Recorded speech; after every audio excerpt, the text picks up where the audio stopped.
and welcome to the final module. Today, I'm going to focus on reviewing what we have learned up until now and what you need to know as chapter leaders in building climate-friendly travel communities and in joining them into a global network with strong support from Maud as chapter coordinator and Lena, and also with the entire SunX framework. And I want you to remember that word, local. It's global principles now focused on local action. And I urge you to read carefully the latest 25th edition of Exist. And I'm so pleased that we've managed to produce 25 editions month by month over the past few years. This version continues to stress, one, the importance of keeping the code red climate crisis front and center because of its existential nature. Two, the widespread benefits and challenges of climate-friendly travel. Paris 1.5, SDG linked, and nature positive. Three, the need for climate justice for LDCs and SIDS, the developing countries and small island states. Four, the continuing relevance of our Bend Our Trend campaign to peak greenhouse gas emissions by 2025, half them by 2030, and have real zero greenhouse gas by 2050. Fifth, the requirement for a clean aviation moonshot based on no greenhouse gas emitting aircraft after 2050 and guaranteed essential air services for climate justice.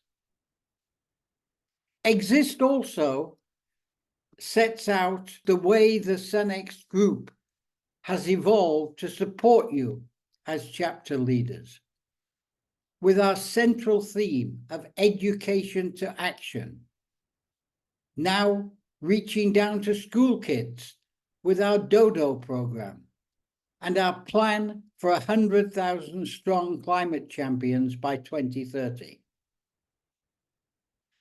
Secondly, our base in SunX Malta, without whom none of this would have happened, and a special thanks to my friend and colleague, Leslie Vella, who saw the merits of this and who made sure that it was incorporated into Malta's 2030 strategy for tourism, and with the goal of making Malta a global center of climate-friendly travel.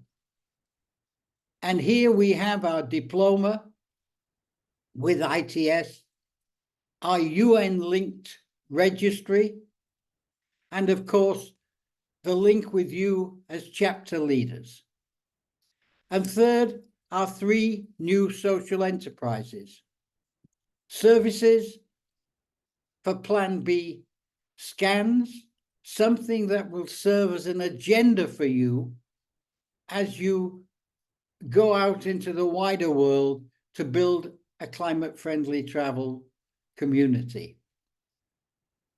Our club for travel deals and greenhouse gas compensation, using those companies who have come forward to sign on to the registry.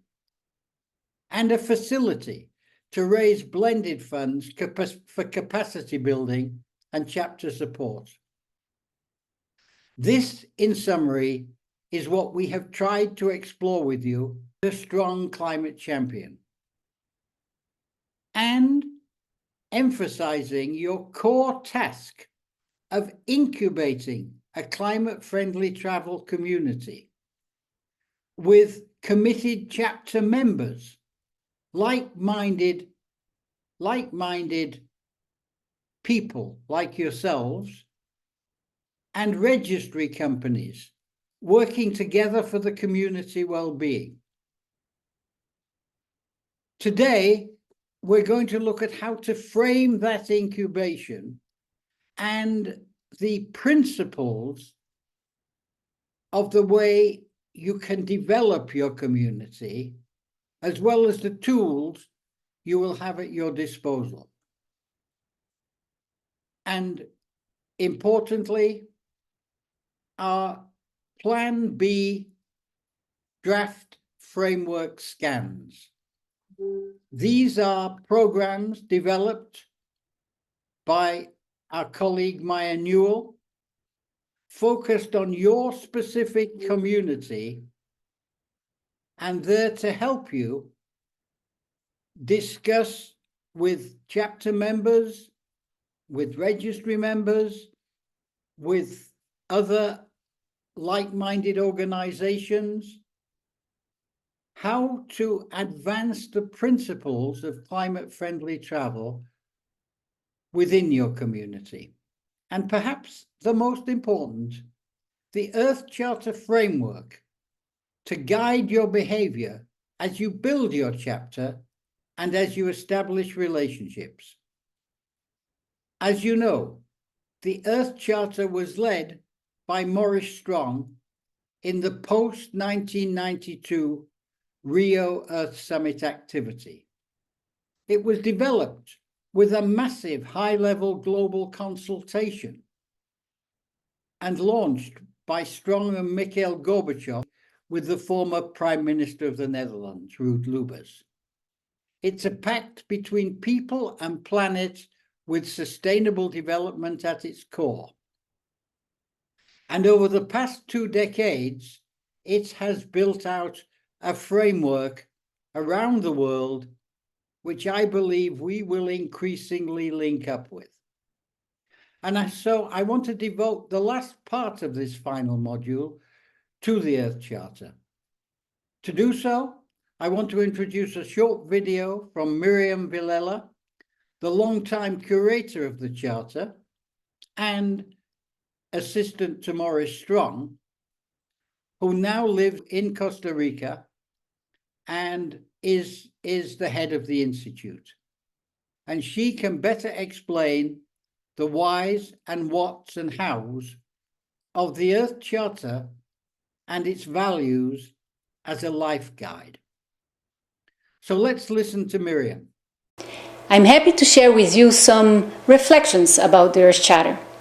My hope is that this sharing will inspire you to engage with it and use it in your own context. On the 29th of June 2000, the Earth Charter was launched at the Peace Palace in The Hague in the Netherlands.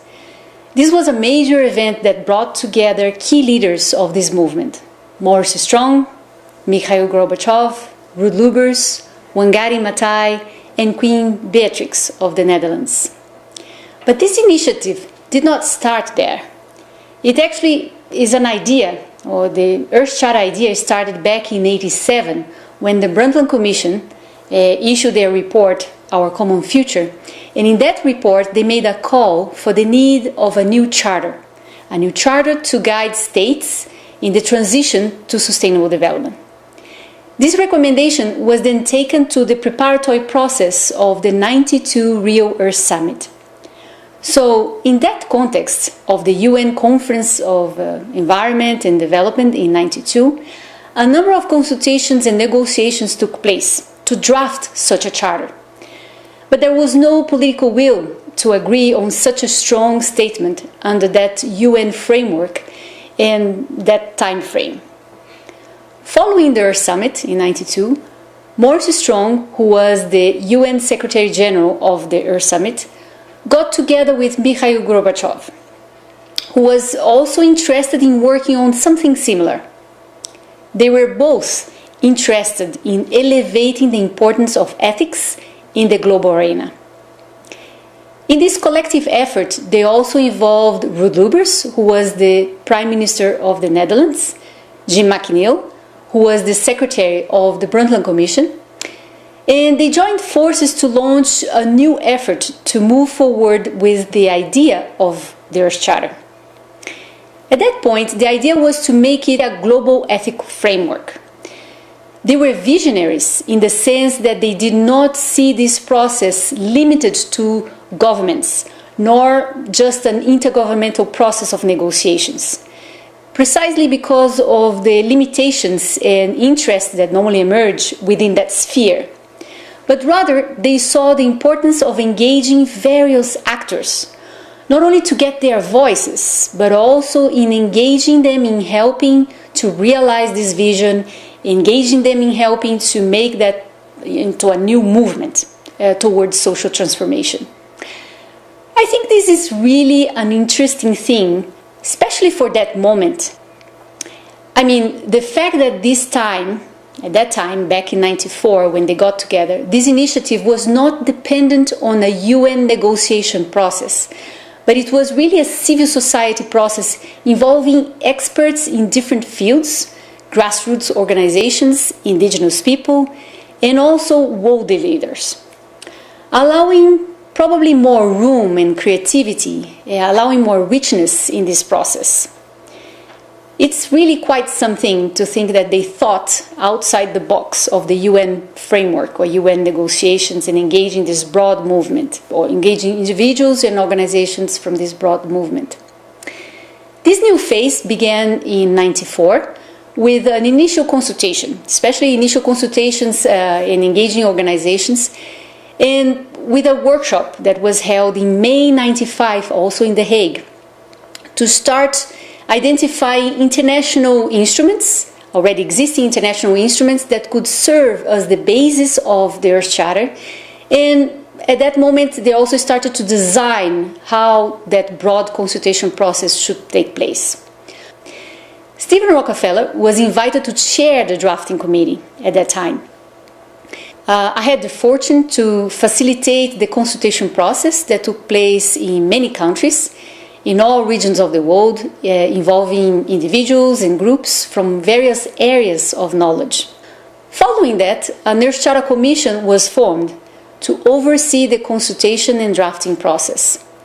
The first meeting of the Commission took place in March '97 during the Rio+5 Forum held in Brazil. A first draft of the Earth Charter was released at the end of this forum as a result of 2 to 3 years research work and to serve as the basis for further consultation.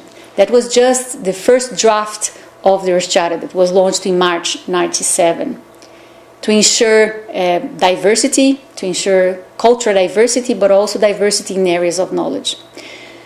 So the Earth Charter is actually the result of this worldwide multicultural and multisectoral consultation and dialogue that took place for about 6 years during the decade of the '90s. This was a major effort to identify, through a participatory process, what were our widely shared values and principles that could frame a vision and guide humanity towards a more just, sustainable, and peaceful world. Since the launch of the Earth Charter in the year 2000, so the launch was really in June 2000, it has been widely disseminated and used. The Earth Charter has been translated in about 65 languages. We continue to emphasize the importance to look at the Earth Charter as an important instrument and ethical reference, an important instrument to further stimulate dialogue.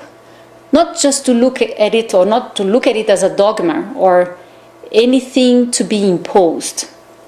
We continue to stress that the Earth Charter can be used to stimulate ethical reflection, to stimulate dialogue.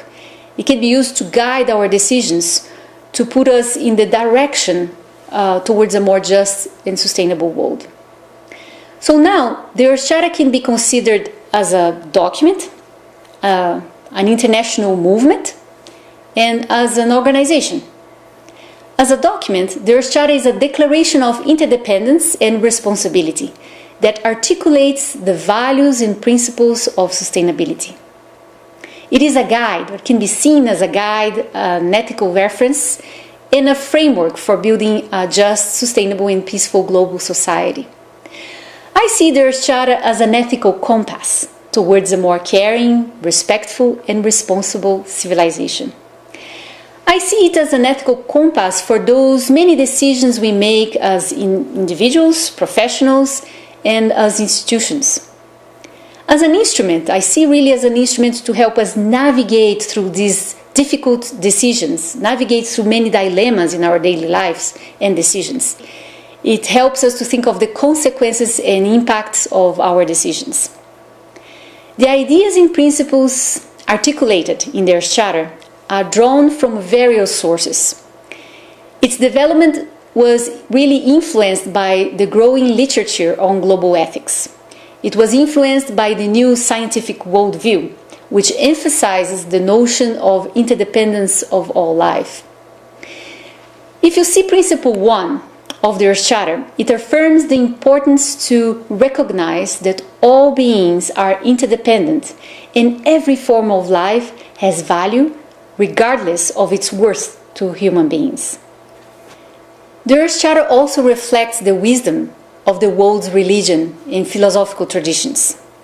It reflects also the voice of the social movements associated with human rights, democracy, gender equality, disarmament, and peace. The purpose of this document is to help us expand and deepen our understanding on what it takes to live in a more sustainable world. It helps us to understand or to expand our consciousness with regards to our relationship to the large living world. It seeks to cultivate a new earth ethic that places the notion of care for the community of life at the center of our lifestyles and at the center of our decisions. The Earth Charter starts with a preamble that emphasizes the current global challenges and emphasizes the importance of universal responsibility. It has 16 principles and many supporting principles, all organized around 4 parts. The first is respect and care for the community of life. The second is ecological integrity. The third part of the Earth Charter, the third pillar of the Earth Charter, is social and economic justice. And the fourth, democracy, non-violence, and peace. Mainly, it is very important for us to realize that the Earth Charter emphasizes the interconnections and interdependence of all these 4 dimensions. The 4 parts of the Earth Charter are to be seen through the lenses of really a system, because it articulates in a way a systemic approach to life. At the heart of the Earth Charter lies an ethic of care and respect for the community of life. Principle 2 states the importance to care for the community of life with understanding, compassion, and love. As a movement, the Earth Charter involves individuals and organizations from 89 countries that have embraced and have adopted the Earth Charter and are using it in many creative ways. These are schools, universities, city governments, NGOs, and business institutions that see the value of the Earth Charter to their own context and their sphere of work. These are groups and individuals from around the world interested in contributing to social transformation and in being part of a global movement that is contributing to the transition to sustainability. The fact is that we urgently need to elevate people's understanding on the impact of human actions in the well-being of communities and in the life on the planet, all life in the planet. We also need to stimulate a sense of responsibility of all of that. So the Earth Charter movement makes an effort to address all of this through these lenses of system thinking and also through the angle of ethics and values. Let me give you one example of these groups that have adopted and are using the Earth Charter. It's the example of Itaipu. Itaipu is the biggest hydroelectric power plant in Brazil. It's a state-owned enterprise. In fact, it is an enterprise owned by Brazil and Paraguay together. Itaipu produces approximately 80% of the electricity in Paraguay and approximately 20% of the electricity in Brazil. In 2003, when they were looking for instruments to guide them in the development of their environment and social responsibility program, they found the Earth Charter and decided to adopt it and use it as the basis of their work on social environment responsibility. They engaged with community leaders from 29 municipalities that surround the power plant, which is a huge area. No? It's also a huge collaborative program that focuses on the protection of the watershed and riverbank of a huge area that's in the southern part of Brazil. They developed participatory workshops to sensitize the community to commit to reforestation and the protection of riverbanks and the watershed in that area. They commit themselves to engage in many other activities, collaborative activities. The Earth Charter has been their inspiration. The Earth Charter has been their main ethical compass and education instrument in this effort. It's a wonderful example, and you can find more information about that if you Google Itaipu and Earth Charter. The purpose of the Earth Charter as a movement is to ensure that the vision expressed in the Earth Charter becomes a reality everywhere. But the Earth Charter can also be seen as an institution. The Earth Charter International Secretariat is set up in Costa Rica and functions as a hub for this global movement, engaging people and organizations, facilitating the process, getting stories of good practices and experiences in using the Earth Charter, and sharing it widely. We also established an Earth Charter Education Center, which is located on the campus of the University for Peace. The center coordinates a UNESCO chair on education for sustainable development, which is based on the Earth Charter, and much of the work we do revolves around the implementation of educational programs, courses, training, workshops, and also involves research activities surrounding that intersection between education, sustainability, and ethics, using the Earth Charter as our foundation, thinking that the challenges of unsustainability we currently face with growing social disparities, violence, corruption, and ecological crisis is really a challenge that is rooted in a worldview that is reductionist, fragmented, and short-sighted, and that stimulates mostly individualism, self-interest, and materialism.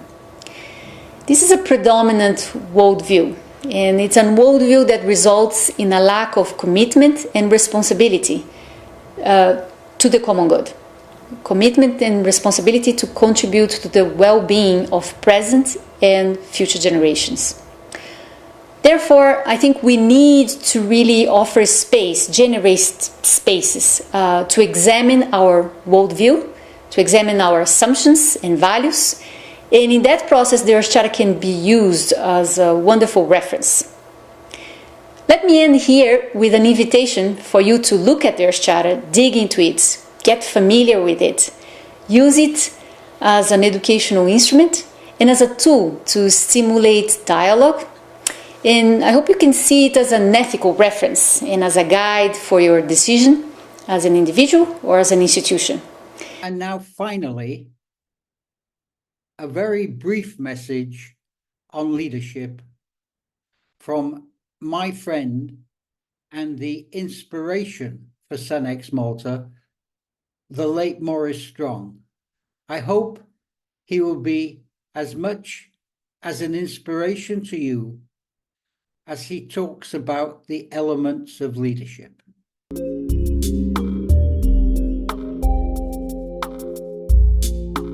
To me, briefly, leadership is to develop and hold clear goals and values, to exemplify them in your own life and inspire others to do so.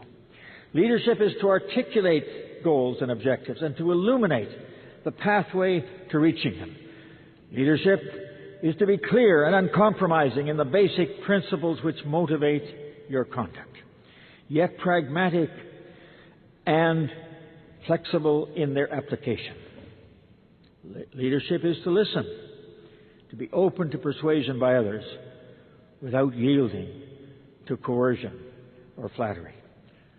Leadership is to invoke the trust and the confidence of others. Leadership is to exemplify and project integrity. Leadership is clarity and consistency in both articulation and in action. Leadership is walking the talk. Leadership is living up to the highest and the best that you know and helping others to do the same. Leadership is a product more of what you are and what you do than what you say. Leadership cannot be asserted or imposed or just assumed. It must be earned through the response of others to the example that we set.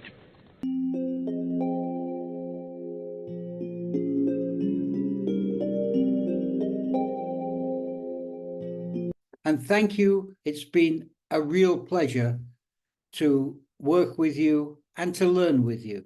And I'm looking forward to keeping our relationship going as you take action yourself in the field. Thank you.